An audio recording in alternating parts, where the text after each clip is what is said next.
अस्मद्गुरुभ्यो नमः। श्रीमते रामानुजाय नमः। श्री अलवेलुमंगा समेत श्री वेंकटेश्वर स्वामी नमः। श्री कृष्ण परमात्मने नमः।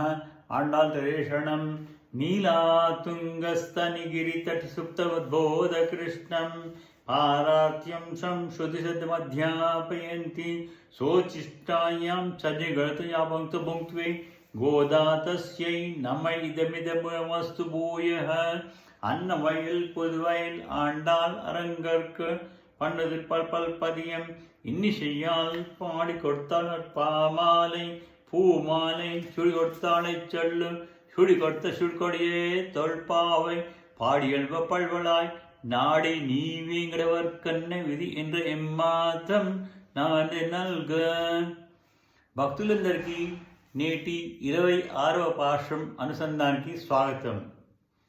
மாலே மணிவண்ண மாக நீடாடுவான் மேலியாசியவங்கள் வேண்டுவன் கேட்டியல் நான எல்லெத்த எல்லாம் நடுங்க மரல்வன பால்ன வண்ணஞ்சு பாஞ்ச உன்ன பாஞ்சஜன்யமே போல்வன் சங்கங்கள் பொய்பாடு எனவே ஷால் பெரும் பறை படைப்பாரே கோட விளக்கே கொடுத்தாரமே அம்பாவோய் ஆண்டாள் திரேஷணம்.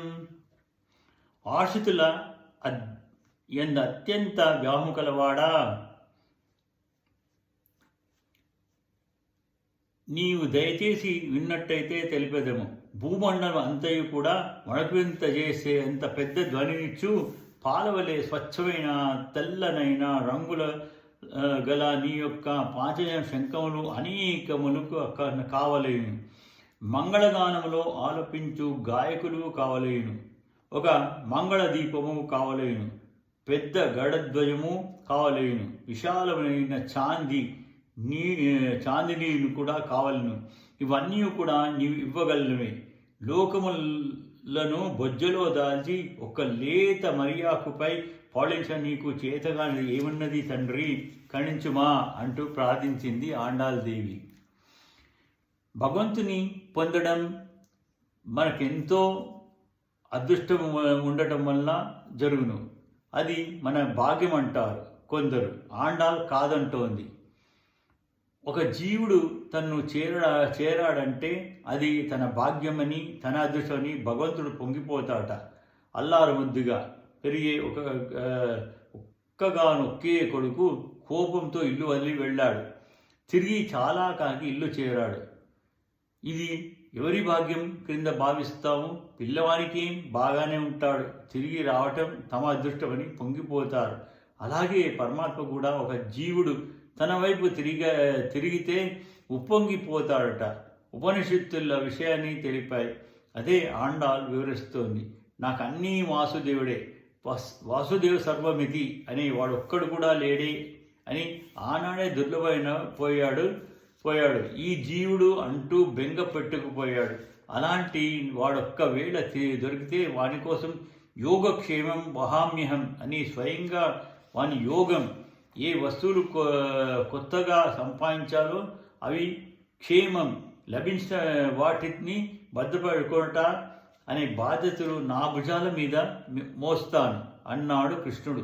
అంటే ఒక భక్తుడి కోసం భగవానుడు ఎంత మొహం వాచిపోయాడో కదా. అలాంటిది ఇద్దరు భక్తులతో ఆండాళ్ తల్లి ఎదుట నిలిచేసరికి కృష్ణుడికి సంతోషం, వ్యామోహం హద్దుమీరిపోయింది. పిచ్చివాని వలె వీళ్ళనే చూస్తూ వీళ్ళ మాటలే ఇంకా వినాలని ఏదో అడుగుతున్నాడు. నా భక్తులు శరణాతులు నన్ను చేరితే ఇంకేమి కోరరే, మరి మీరు కోరుతున్నారా అడిగాడు. స్వామి, ఈ మార్గశిర వ్రతం నీవు ఆచరించమన్నావు కనుక మేము ఆచరిస్తున్నాం. వ్రతానికి అంగంగా కొన్ని పరికరాలు నీవిస్తాన్నావు కనుక మేము ఏం కోరుతున్నాం తప్ప మాకేవీ ప్రధానం కాదు. మార్గంలో కెల్లా శీర్షమైంది, ఉత్తమైంది మార్గం శ్రీకృష్ణుడు ఒక్కడే. కృష్ణం ధర్మం సనాతనం. అతని దివ్యానుభూతయే గోపికలకు, నిస్వార్థ మహానుభావులకు పరమ ప్రయోజనం. దానికేమి కావాలో కోరుతారు. ఇది అంతరంగికం. శ్రీకృష్ణుని ఈ విధంగా సేవించే అవకాశం ఈ ఊరి పెద్దలందరూ కూడా కల్పించారు వీరికి. ఆ పెద్దలకు కావాల్సినవి బయటి పంటలు పండించే వర్షాలు, దానికోసం ఒక వ్రతం. ఈ వ్రతానికి పరికరాలైన వాయిద్య విశేషాలు కోరుతారు. అవైనా ఆయన ఇస్తానన్నాడు కనుక భగవద్భక్తులకైనా కృష్ణుని అభిమతానికి అడ్డు రానంత వరకు అతనికి ఆజ్ఞలైన కర్మలు మానరు. ఈ ప్రపన్నలు కర్మలను కైంకర్యముగా నిష్కామంగా ఆచరిస్తారు. అవి వారిని బంధించవు, తరింపజేస్తాయి. వాటి వల్ల కలిగే సత్ఫలితాలు వీరు కోరరు కనుక ఆ ఫలమంతా కూడా లోకుల క్షేమానికే అవుతుంది. అదే ఈ గోపికలు చేసే ధనుర్మాస వ్రతం. ఆ విషయమే తెలిసి కావలసిన పరికరాలను జాగ్రత్తగా అడుగుతోంది ఆండాల్. ఓ వ్యామోహమా, గతంలో నీలో వ్యామోహం ఉందనుకున్నా, కాదు, నీకే భక్త వ్యామోహం అని తెలిసింది.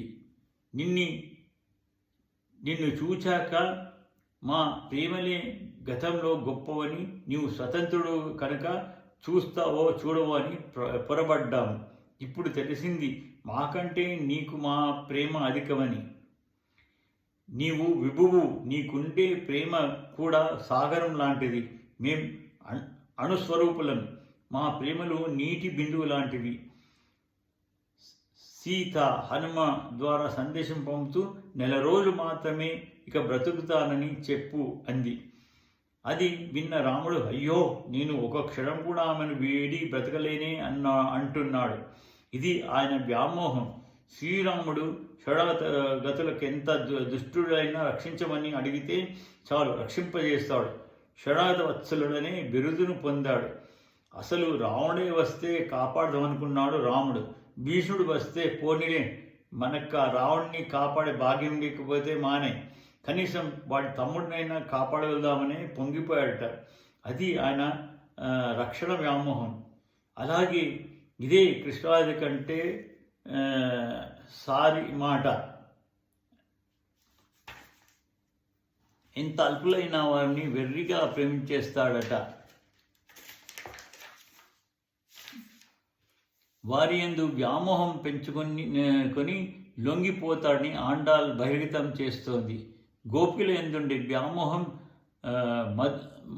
మధురను రాత్రికి రాత్రి వదిలి పరుగున వచ్చేటట్టు చేసిందట.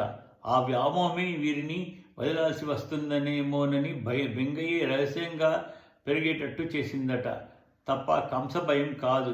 ఇక దూత్యము, అర్జున సారథ్యము భక్త వ్యామోహం వల్ల చేసిన ఘనకారణలే కదా. ఆళ్వార్లను పొందడానికి భగవానుడు ఇలాంటి పాటలే పడ్డాడు. వ్యామోహం చేత ఈ గోపికల మాట ఓ వెర్రి ప్రేమ అనేది విని ఆయనది మరింత పిచ్చివాడైపోయాడట. కానీ అది బయటపడరాదని మీకు తెలుసా? గంభీరంగా మొహం పెట్టి అడిగాడు. మణివర్ణుడా, నీలోని ప్రేమ నీ దేహకాంతియే చేస్తోంది లేవయ్యా. దాచినా దాగని అందం. ఒకవేళ నీవు క్రూరుడవైన కాంతి వదలనివ్వదు. అలాంటిది ఇంత ప్రేమికుల కల నిన్ను ఎలా వదలగలరు? మణివలే నీవు సులభుడు, విలువ కలవాడవు, భక్తులకు కొంగు బంగారం లాంటివి. మణివలే నీవు హృదయంలో ఉన్నావంటే వారికి గౌరవాన్ని సంపాదించి ఇస్తావు. అమ్ముకునైనా బ్రతకవచ్చినంతగా లొంగి ఉంటావు. ఆ అందం చూస్తే అమ్మ నీ పక్షం విడవనన్నది కదా. సరేలేండి, మా అమ్మ కూడా నన్ను ఇలానే మణితో పోల్చి పిలుస్తూ ఉంటుంది. ఇంతకీ ఏమి కోరి వచ్చారు అడిగాడు. మార్గశీర స్నానం కోసం వచ్చామయ్యా. అలాగా, ఈ వ్రతానికేమి ప్రమాణం రా అని అడిగాడు. శాస్త్రాలు చెప్పిందా? లేకపోతే చేయరాదు కదా అన్నాడు. శాస్త్రాలతో ఎక్కడుందో మాకు తెలియదు, కానీ మా వ్రతానికి పెద్దల ఆచరణమే మా పరమ ప్రమాణం. గ్రంథాది యందు మంగళాచరణ వలె జాగ్రత్తగా సమాధానం చెప్తోంది ఆండాల్. వేదంలో కూడా పెద్దల ఆచరణకే ప్రాధాన్యం ఉంది. యథాతే తత్ర వర్తేర్తన్ బ్రహ్మవాదినో వదంతి. అవునా, నీవు కూడా శ్రీరామునిగా పుట్టినప్పుడు విభీషణుని రక్షించడానికి వేదాన్ని ప్రమాణంగా తీసుకోలేదు. ఓ పావురము చేసిన కృత్యాన్ని ఆధారంగా తీసుకున్నావు కదా, గుర్తుందా? గీతలో అదే చెప్పావు. యద్యద్ ఆచశ్రేష్ఠ, జ్ఞాపకం లేదా? మేమును ఆ పెద్దలు చెప్పిన వాటిని క్రమం తెలిసి ఆచరిస్తుంటే విధులు కనిపించకున్న ఆ ఆచరణే బాగుపడగోరే వారికి ప్రమాణమని మేము అంగీకరించాం. గోపికలే మన ఆండాలకి ఆదర్శం. వాళ్ళు శాస్త్రాలు చదవలేదు, కానీ వాళ్ళు ఆచరణ వేదాలు చదివిన చతుర్ముఖ బ్రహ్మని కూడా పరవశింపజేశారు. నాకు ఈ బ్రహ్మ పదవి కంటే ఈ గోపికల పాదరస్సే అయితేనే అందంగా ఉండేదనుకున్నాడు. ఆ గోపికలు చేశారు, మాకదే ప్రమాణం తెలుసా అంది ఆండాల్. వీరి మాటలు విని ముఖాలు, వక్షోజాలు, నడుమగల అందాలు చూస్తూ ఆనందిస్తున్నాడట. మాటలు వింటున్నాడు. ఆయన చూపులు చూసి అసలు మాటలు వింటున్నారా అని అనుమానం వేసింది వీరికి. ఏమిటి, నీ ఉపవాసం అయిపోయిందా అని అడిగారు. భక్తుల జ్ఞానము నేత్రాల్లో, అదరాల్లో తెలుస్తుంది. నేత్రాలు జ్ఞానానికి, నోరు దైవిక వాకుకు అనురాగి ప్రతీక కదా. అనే హృదయంలో పుట్టే భక్తికి ప్రతీక్ష వక్షోజ సౌందర్యం. సన్నని నడుము విషయ వైరాగ్యానికి ప్రతీక. ఒక భక్తుల్లో ఈ మూడు చూస్తాడు భగవానుడు. అనుగ్రహించే అవి వీరికి ఉన్నాయి. వీటిని కలిగించేది ఆయన్నే ప్రయోజనం అని. వింటున్నారా? నీ శ్రమను గమనిస్తున్నాను. అందమైన మాటలు వింటున్నాను. చెప్పండి, మీ వ్రతం ప్రమాణమే. కోరండి, ఏమేమి కావాలో అన్నాడు. చాలా జాగ్రత్తగా కోరింది ఆండాల్దేవి. భూమినంతను కూడా అదరగొట్టే గొప్ప ధ్వనికల తెల్లని పాల వంటి నీ పాంచజన్యం పోలిన అనేక శంఖాలు కావాలి. ఆ పాంచజన్యం స్వామికి మాత్రమే ఉంటుంది. అనేకం ఎలా లభిస్తాయి అంటే ఆయన రూపమే కావాలని వీరి కోరిక. సారూప్యమని, సాయుధ్యమని భగవద్ అనుభవం రెండు రకాలు. సాలోక్యం, సామీప్యం అని మరో రెండు రకాలు గతంలో లభించాయి.